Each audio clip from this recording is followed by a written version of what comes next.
It's Albin with the 757 House Whisperer Show. This is a show where we talk about things that happen in your home. Houses talk to us. We listen for what you have to tell us about what might be going on in your house, and we're open to talk to you about whether your house is creaking or squeaking, or you got it's moving really bad, doors don't close, you get cracks in your drywall, anything like that. Chuck Worley is the founder of the show. He is not here today, but we just want to do a shout out to him. Chuck, hope your travels are well. So tonight we've got. Let me just go through and introduce who actually comes on the show. Right now, we actually have Chuck Worley. He's with the Worley Homes Services. He does heating, electrical, plumbing, HVAC. He does wells and crawl space encapsulations and spray foam. And I also wanted to introduce to you myself, Albin, with Albin Co. We specialize in remodels. Right now, we're just getting a lot of calls for kitchens. Jack, go ahead. Thank you, Albin. Yeah, my name's Jack Keller, Iron Legacy Painting. We're based right here in Yorktown, Virginia. We service from New Kent down to pretty much Virginia Beach, the state line. We do interior, exterior painting, as well as drywall. Right now, we're seeing a lot of those drywall stress cracks. People, want to get taken care of, so we can come in and, pretty much encapsulate the workspace, take care of all that dust. You don't have a bunch of dust going throughout the house and all that stuff. So try to just make it as easy as possible. I'd also like to introduce Michael Davenport with CVP Windows and Doors. They do some fantastic stuff. Can handle any of your doors, windows, interior, exterior, all that stuff. And they have a huge plant where they manufacture all the windows and doors in Newport News. So if you're ever interested in kind of seeing what they do and how they put stuff together, give Mike a call, and he'd be more than happy to give you a tour around their facility. And I would also like to introduce Cindy Rao with Alpha Pest Solutions. She does handles any pests, creepy crawlers, snakes, termites, any of that stuff.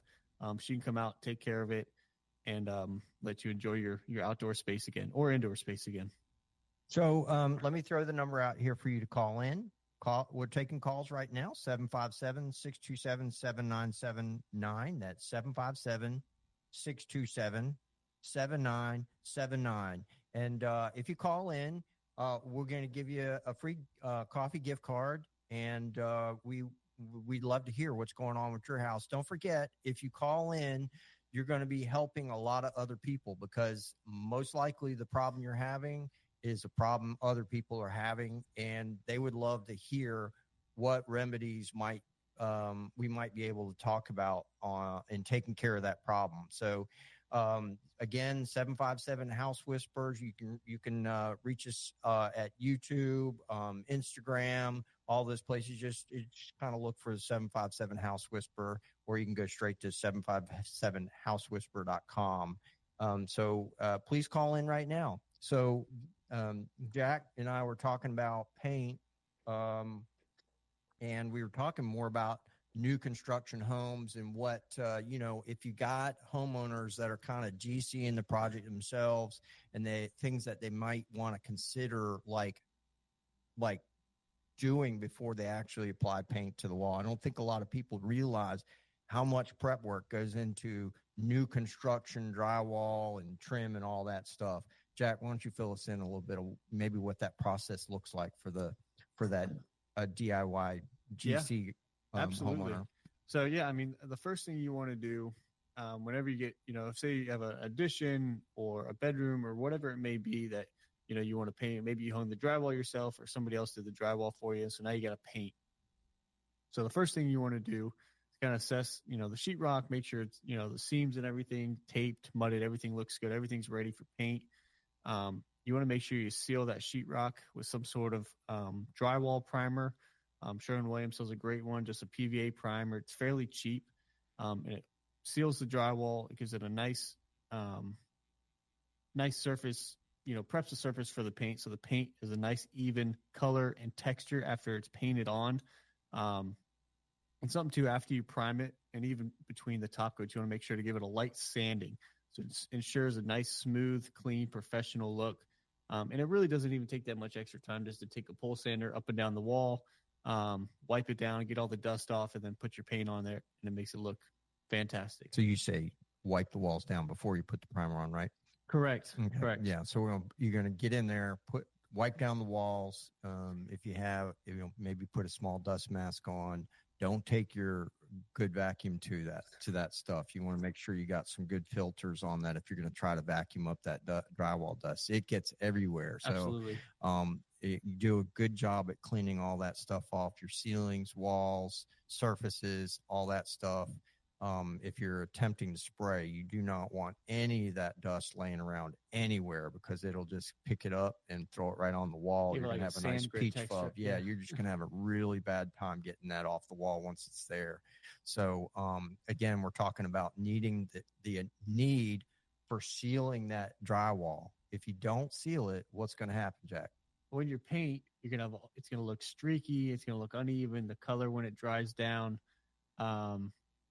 you can just have a whole bunch of problems, especially in the finish. And even some top coats even emit some gas, like VOC gas as well, when you put it directly on top of the sheetrock, which can cause some respiratory issues as well. Yeah. So again, seal the drywall because one, there, like Jack is saying, there's some health issues. You're going to have some weird colorations going on. You got to realize you got drywall in there. It could be a 4x8 sheet, a 4x12 sheet. That area is going to take the paint differently if it doesn't have sealer on it than the drywall mud joints, the butt joints, the factory joints where they put mud over the screws, whatever. If you don't put it on there, you're gonna have some, I guess, what would you say, transmitting of those kind of things coming through. Absolutely. So you're going to want to apply the primer on there. You don't need to go out and go get the best primer on the market for that stuff. They've got very specific primers for that. They call it PVA primer, and it is a quarter of the price of maybe a regular bucket of primer. It's just a lot cheaper. Put that stuff on there and put it on if you have to, maybe 2 coats of that stuff, because it's going to save you money in the long run when you go to apply all the rest of your paint. Absolutely. Absolutely. Making sure you don't see any of the drywall lines, when you put sheetrock up, it kind of like that dark gray finish. So you put the primer on there and you can't really see any of that. It looks all pretty even just with the primer. So you're in a pretty good spot. I do recommend that if you're going to go that route, that you're going to want to, at that point, depending on whatever agreement you have with your drywall guy, find out when he wants to come back and do point up. You don't want to do point up after you get all the paint on the wall, because you're going to get what is going to be called flashing on the wall, where as Jack was talking about, you're rolling this stuff on, you're going to get a nice texture on the wall. As soon as that guy comes back and muds that one spot that you want him to touch up on, all that texture's gone. Yep. And you'll never be able to hide that spot again. It's just, you'd have to rework the entire wall to cover that one spot. Absolutely. So we just call it flashing, and you can just kind of walk down a hallway and see all the touch ups if you're not careful. So proper timing in your point up is going to be critical to a nice job, So look, we got a call from Alan in Buckrow Beach. He has a question about HVAC work. Hey, Alan. Yes, sir. Can you hear me clearly? I can. Thanks for calling in. Yes, sir. I know this lady. She's just a couple years older than me. I've known her a long time. I still know her. Years ago, she inherited a rather large home in Phoebus, and it's actually on the water, sir, and it faces Fort Monroe. Now, the reason why I'm telling you this, sir, is because some people say it's really old, and I've heard people call it Victorian, but I'm not sure if either one of those is true. But it is monster. It's been in her family for many years. It's got 3 floors, 3 bathrooms, a huge porch, and a porch. But here's the bottom line, sir, is the last summer I was there multiple times with other people having events. the downstairs in July and August was just about what you could stand, about being cool enough when it was hot outside. Although in the back was your normal, I guess, air conditioner heater system that looked about the size of a average sized trash can. But it seemed like to me, sir, those 10 or 15 times last summer, the bottom floor where everybody basically stayed, it was cool enough, but it wouldn't be real cool. But my Lord, sir, if you went to that second floor, it got quite a bit warmer. And then if you went to that third floor, it got quite a bit hot. And last summer, she started like hanging sheets up to block off the upstairs 2 floors. But I was trying to remind her there's very old antique furniture up there, and making it that hot could like deteriorate the furniture.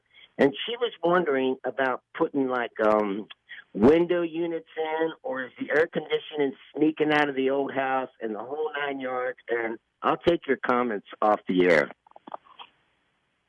Yeah, so unfortunately Chuck's not here tonight, but I kind of have an understanding of what's going on. I think I'll talk to it correctly, but we have a big problem in trying to create zones in the houses that have multi-story living spaces, because if you don't have a door at the bottom of the stairs, all that cold air is just going to rush upstairs. So the downstairs unit sees all the demand for the I would say the upstairs unit's going to run nonstop, and the cold air is going to fall down that stairs. That's why the actual upstairs is always hot, because hot air rises. So all the hot air from the entire house is going to end up at the very top of everything.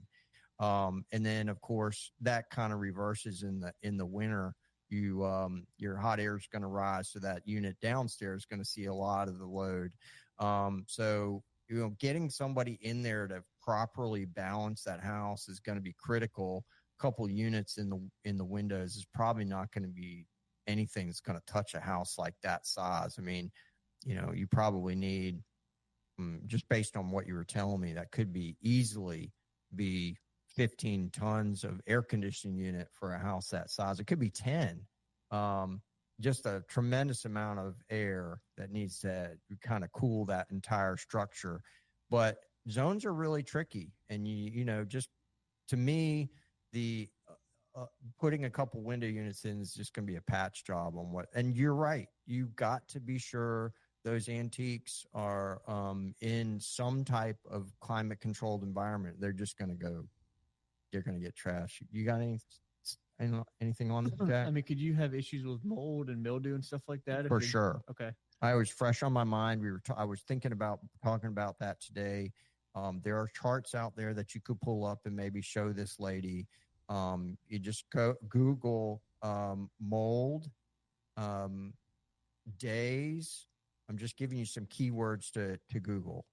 Google the word mold growth days, humidity, and what you're going to find is you're going to find charts that give you, okay, at 70 degrees, at this relative humidity, how many days does it take the mold to grow? And it'll give you like 100 days at these two combinations. And then they'll show you, like, some of the charts out there will say the best combination if you want to really grow mold is going to be like, I think it was like 80 degrees with relative humidity of around 70 or something like that. You're going to really see a lot of mold growth. And some of that is really scary. If you get the right combinations, you could have mold growth in like a day or 2 days. Or some of them, if you can keep the relative humidity lower, and keep a certain temperature in the house, it could be 200 days before you'll see any mold growth. So so I would recommend you get that. There are a lot of little things out there where you can find. I use them in my house. It's YoLink is the product. I've got temperature sensors all over the house that tell me the humidity.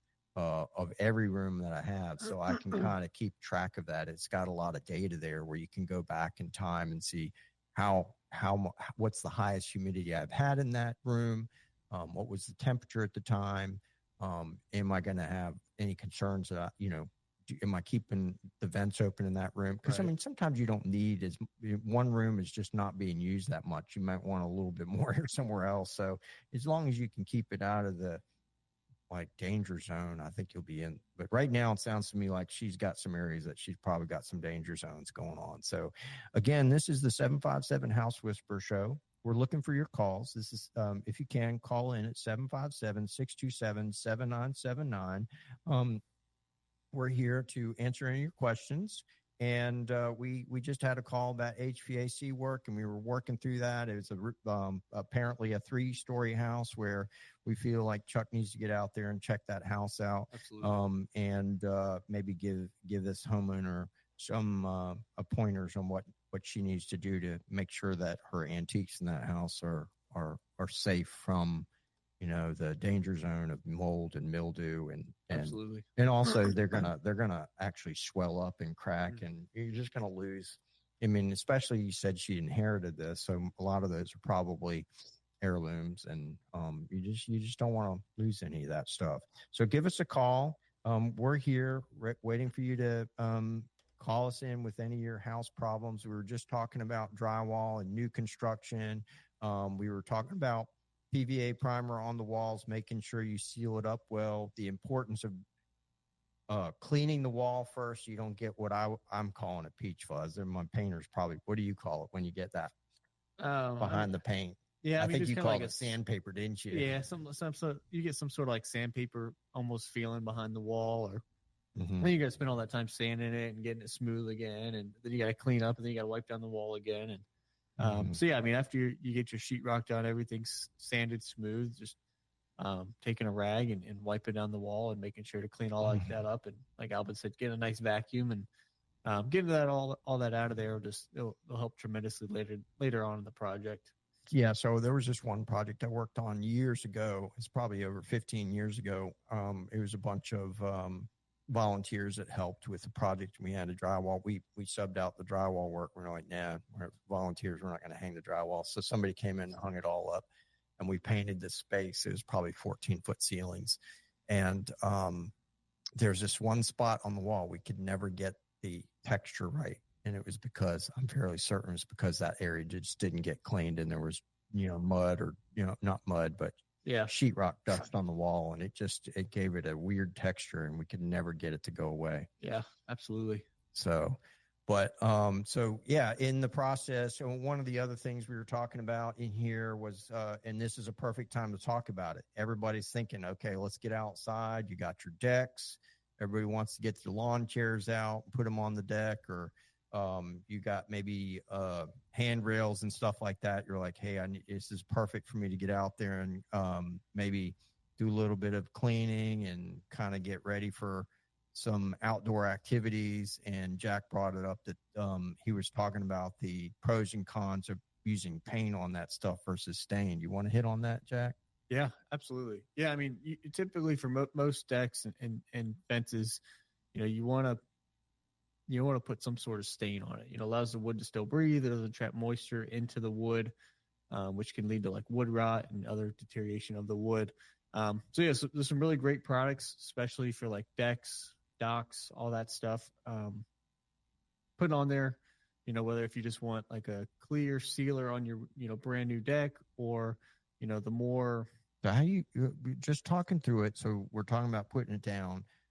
We may have to get back to this after the break, but we can actually kind of reintroduce this discussion. Is explain to the homeowner the steps of what they do. What are they going to? What kind of product is it going to be oil based, or is it going to be what do you call it, a latex or whatever, water soluble? Yep. And then are you going to use a brush or roller, a sprayer, all that stuff? Yeah. So, I mean, the first thing you want to do is you want to get it washed, do some sort of soft wash. And that way you're not shoving water into the wood or hurting the wood. And then, how you apply it. So no pressure washer. Yeah, Yeah, 'cause exactly. they You want just to use kinda some sort of soft wash, even like a pump sprayer, then Okay. brush it off. Uh-huh. Is always a good way to do it as well if you don't have a machine. Um, but yeah, then oil versus water. Typically we will stay away from any oil-based stains if we're real close to water, or especially if the house has a bunch of organic growth already in the area, a bunch of trees. It's real dark, doesn't get a bunch of sunlight, because that mildew and mold will kind of feed off the oil base in the stain. So making sure choose the right stain, and so yeah, from there, a lot of times with decks, we'll just brush and roll works fine. It's super easy. Anybody can do it. You get brushes and rollers from your local Sherwin or Home Depot for fairly cheap. Just making sure everything's super even. The more, then you kind of go into protecting the wood as well. So the more solids you have in your stain kind of helps with protecting the wood a little bit. So, you start with your just clear sealers, which don't have any solids in it, no tint. Essentially just put a nice sealer on your wood, help protect it. Then you go up from semi-transparent to semi-solid to solid.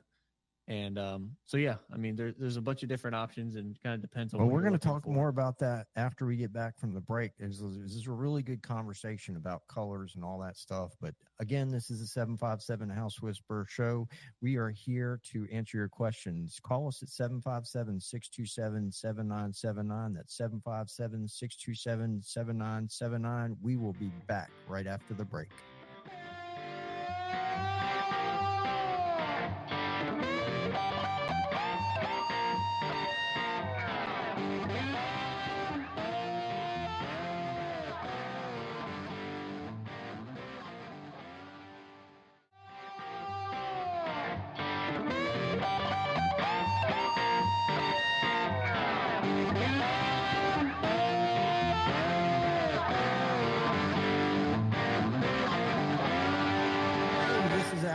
With the 757 House Whisperer show.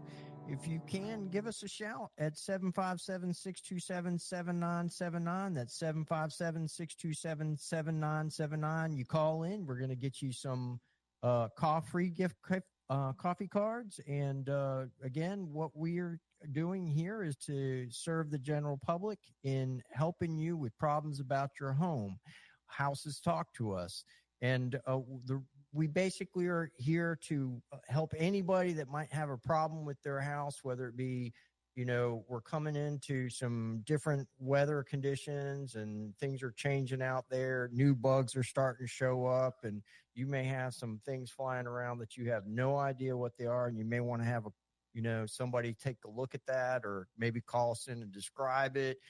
We might have encountered it, and we might be able to help you with that, or we can get you in touch with somebody that knows what's going on with that. So, and again, if you're calling in, you're helping other people to deal with the problem, maybe the same problem that you've had. So my name is Albin. I'm with Albin Co. We specialize in remodels. Right now, we're getting a lot of people are starting to really think about the projects out there, and they're really hot on renovations. And so we're getting hit with a lot of kitchen remodels.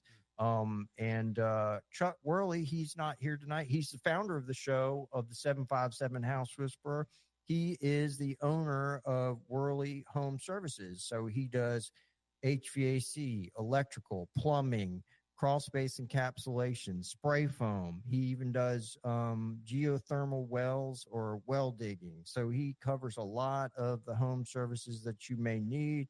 We had a guy call in just recently about an issue with an HVAC unit on a 3-story house. We're going to put Chuck in touch with him and see if they can't get to the bottom of what's going on there.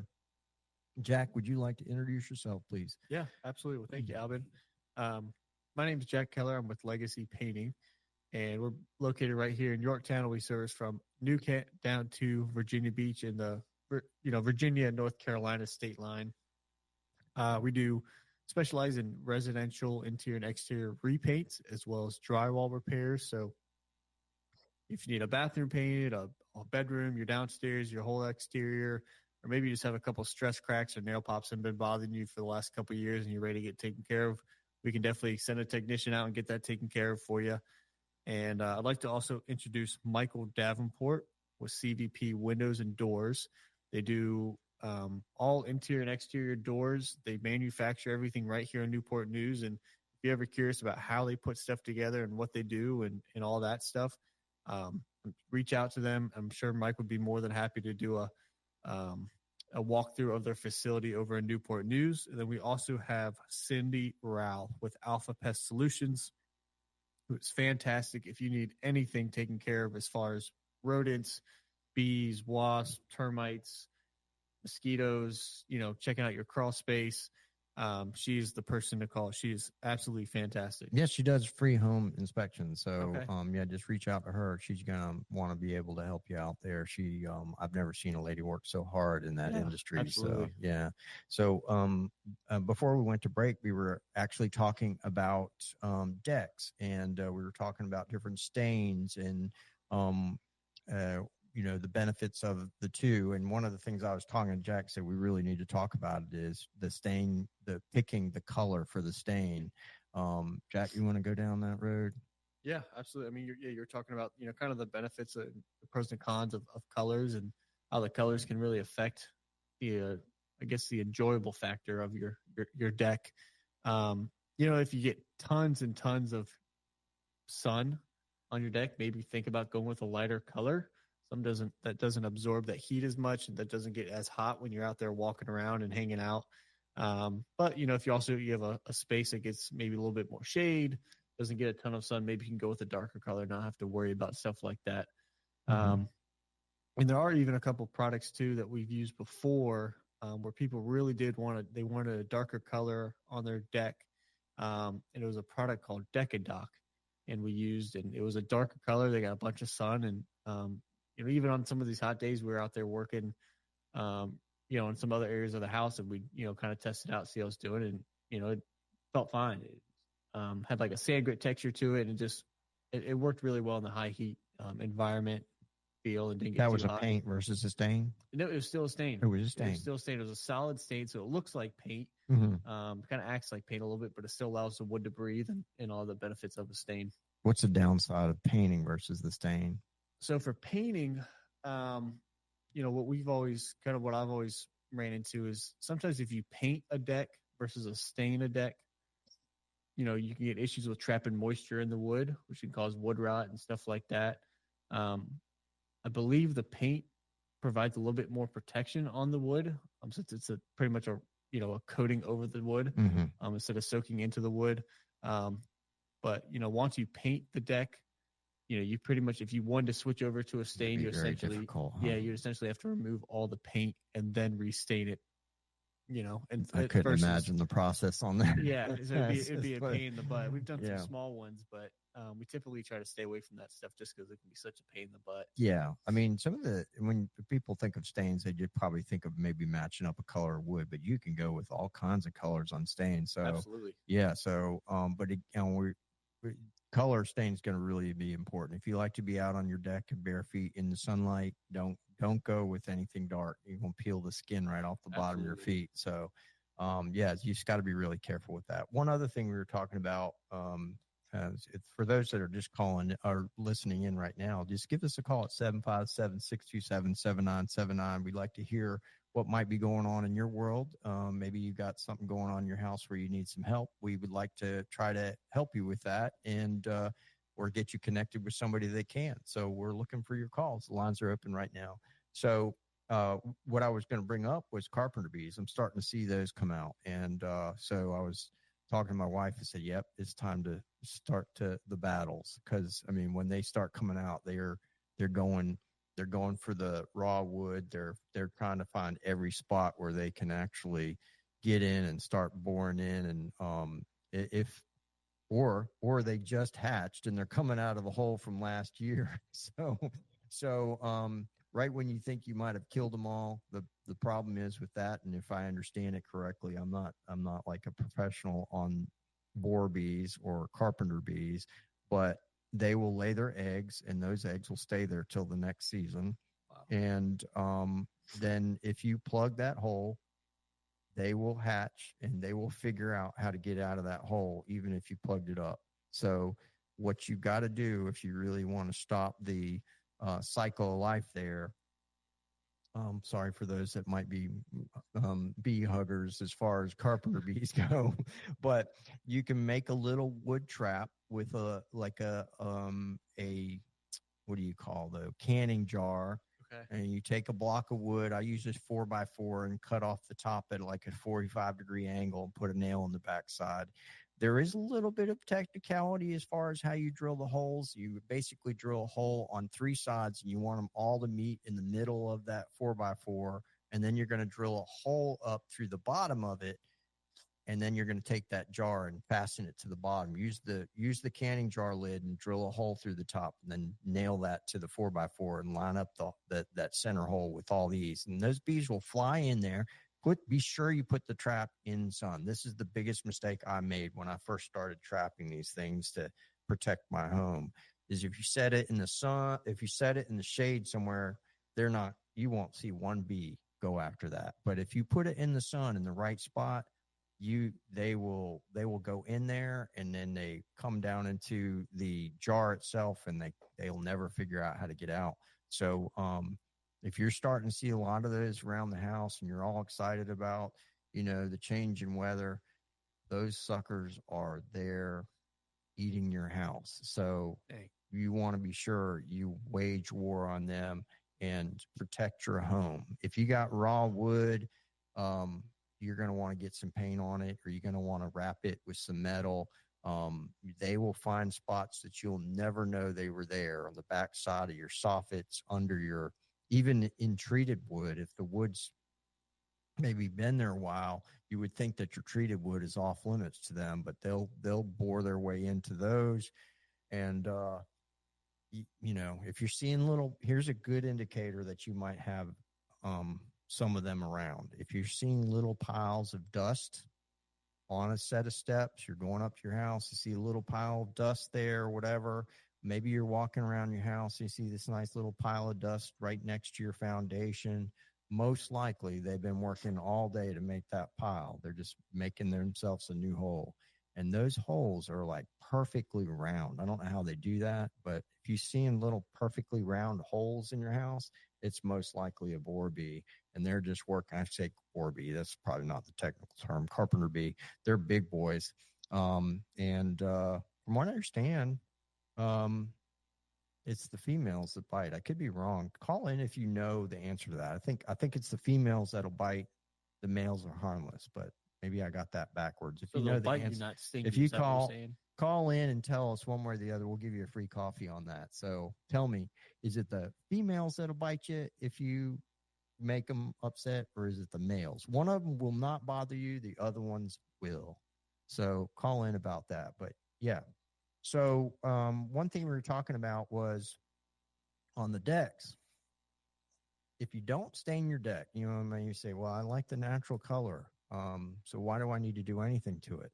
Well, if the deck's been put down and maybe you got a couple boards that we call it cupping, where the board is kind of U-shaped facing upward, the rain will fall on those deck boards and puddle within that cupped shape.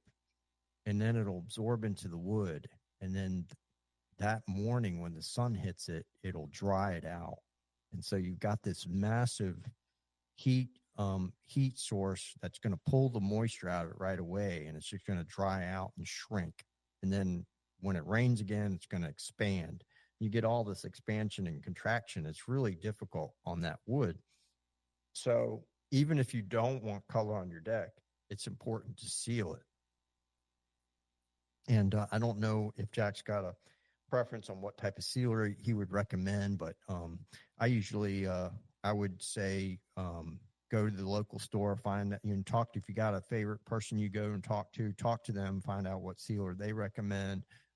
Sherwin Williams or Home Depot or Lowe's, one of those. They all have great products out there, and you just want to be sure you can clear coat it with something that's going to prevent that water from absorbing in. Do you have a recommendation? Yeah, Sherwin Williams makes a good one. Usually our go-to is Cabot. Cabot makes a real good stain. I'm pretty sure you can pick it up at Home Depot or Lowe's as well, and it's maybe, I don't know, $40, $50, $60 a gallon maybe. Okay. So, but yeah, you want to go ahead and get that on, to your deck. And Jack, would you reply? Is there any kind of like conditions that are really needed to maybe when you're putting that on? Do you want to do it in the heat of the day, the morning? What type of conditions are you looking for there? I mean, ideally you'd want, a little bit of shade. You don't want the sun just baking on you, kind of mess with the curing sometimes, or, when you're rolling it out, you can have issues with it drying up and, if it's super, super hot and the surface is super hot, there are some, I don't know the exact temperatures, where there are certain surface temps that you need to abide by when applying stain and sealer onto a deck. Just making sure everything. Keep an eye on the weather too, because I mean, if it's going to rain outside, it's going to be a problem too. Yeah, so obviously you don't want any for that, moisture and water and stuff like that. But I mean, as long as it's not super, super hot, the sun isn't beating it down on the deck, it's not 100 degrees outside. For the most part, you should be pretty fine. Well, we as guys don't like to read what I call the destructions, but you would maybe be benefited from reading the destructions on the back of it. Absolutely. Absolutely. Yeah. Always look at that. Most gallons of stain or paint have their basic data sheet on the back of the can, kind of how much square footage it covers, kind of temperature, surface temps and stuff like that needs to be, moisture and all that stuff. Yeah. All jokes aside, no, read the instructions on the back. You're going to benefit from doing that. They're going to tell you that, like Jack said, what temperature, where's the sun in the air. Some of these things are very there's products that we use. We were just talking about elastomeric membranes, which is a liquid rubber paint. They're very finicky in Virginia. That's a really difficult combination when they say you should apply this when it's below 50% humidity. I'm like, well, how often is that in Virginia? With the sun in the sky at like high noon. And, oh, by the way, you need a 24-hour window for it to cure. So it can't be like high humidity that night or raining or fog, because if it gets on there, it'll just destroy it. So some of those products are really sensitive. So just pay attention to the instructions, because they're pretty specific about all that stuff. So so we're here for you guys. 757-627-7979. That's 757-627-7979. And if you don't want to call in, you can give us a call or text us anytime at 757-955-9415. Again, that number is 757-955-9415. And if you are just tuning in for the first time and you're like, man, I never heard this show, you can go and watch previous episodes at the 757housewhisper.com, or you can go to YouTube and look us up there.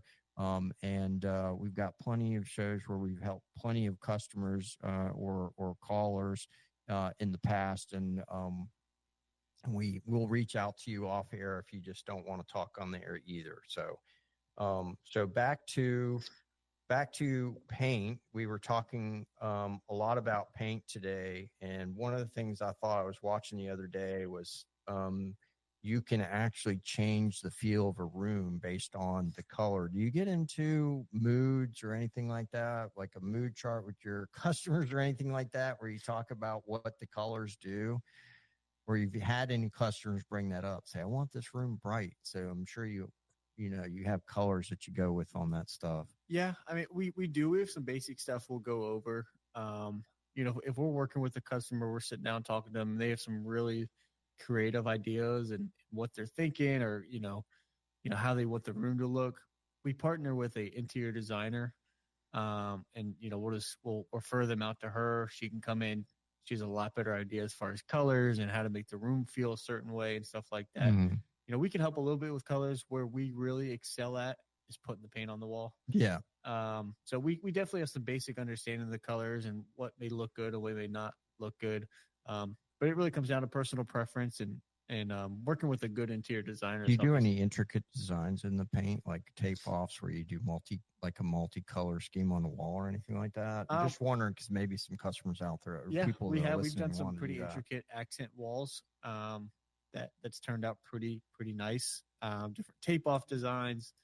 We even have a guy on our team that used to have a background in painting murals. Uh-huh. So we've done some like little stuff like that as well. Awesome. Cool. It's not really something we advertise too much on, but if we have a customer that wants like a custom like kids bedroom accent wall, takes a little longer than just putting paint on a wall. Yeah, huh? absolutely. A little bit different process. But yeah, I mean, if a customer wants some sort of like custom accent wall with, a bunch of different shapes and designs and stuff like that, that's definitely something we can sit down and go over, kind of figure out what they're looking for. And, if they're looking for a specific look, if they want the room to feel longer or bigger, or, maybe close it off a little bit, or maybe it doesn't get a ton of light, so they want it to feel more bright, stuff like that we can definitely help out with. Cool. So, are you seeing a lot of people staining, like basically building with stain grade trims? Are you guys doing a lot of interior stains, or are you doing mostly paints now? I mean, we're not seeing any interior grade, No. I guess in specific instances maybe, but most of the time it's paint grade. A lot of what we see now is people wanting to paint over their stain trim, handrail molding, crown molding, doors. Some of these older homes in the area. What's the process there? Because that's, you probably have to. Yeah, let's get into that. Tell us a little bit about what happens. Yeah, I mean there. that process is, it's fairly straightforward if you've done it a couple times. But big thing is sanding it. We run out of time. No, I just saw somebody actually called in. So hold that thought, Jack. Go we'll ahead. get to Andrea here. She's in Chesapeake. She has a gutters question. Hey, Andrea. Sanding. Hey, how are you doing? Hi, Andrew. You still there? You're on the air with us. Hi. All right. Well, we'll put them on hold and we'll come back. Yeah. We'll give that a try a minute. Go ahead, Jack. We're just maybe she'll come back and be able to connect with her. So yeah. So from converting a stained wood, trim, door, crown molding, whatever it may be, into a latex paint. First thing you want to do, obviously cover, mask off. It's going to be a little bit messy, just with dust and stuff like that. So first thing you want to do is sand it all down with a real fine grit sandpaper, kind of remove that shine on it that you see, the sheen on the stained wood, usually some sort of poly on it. Do you use the TSP for degaussing, or what do you do? You just sanding and roughing up is probably good enough? Yeah, we haven't ran into any times where we've needed to use the TSP. And there's another product as well that we have used before, but usually just sanding it real good, and then we use a good high quality oil-based primer from Sherwin Williams. There's a shellac-based one that we like a lot. Dries real quick, so it kind of covers up all those wood knots, the stain, all that stuff. And then shellac is the way to go when you're wanting to cover up those wood knots. Yeah. So once we do that, and then typically once you prime it, you'll see a bunch of nail holes from when they nailed it in. So you get a bunch of little black dots all over the trim. So just using a real good hard putty, filling that, sanding it. Once it's all primed, if you need to touch up any areas with the primer, prime it, those areas, and then put 2 coats of a good hard trim enamel paint on there, and usually good to go. That's I was curious as to whether or not you had to check to see if the door was stained with oil or latex, but I guess going it over it with the oil base primer kind of takes care of it one way or the other, right? Yeah. And I guess, typically, when they were stained, that's probably a longer time ago. Usually most, I guess, that stuff back then was oil based is what I always kind of assume.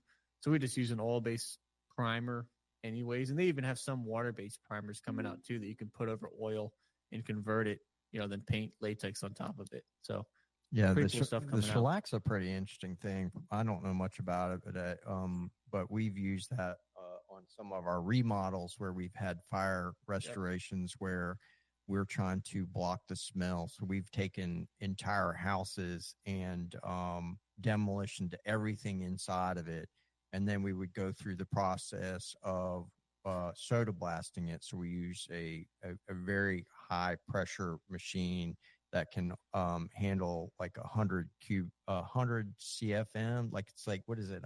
100 PSI at 100 CFM. So anybody that knows anything about air, that's huge.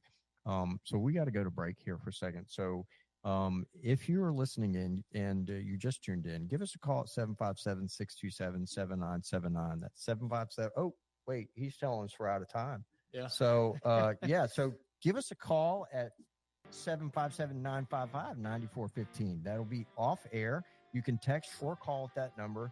Time went by really fast today, and we are looking forward to the next time. So this is the 757housewhisperer.com. Thank you, guys.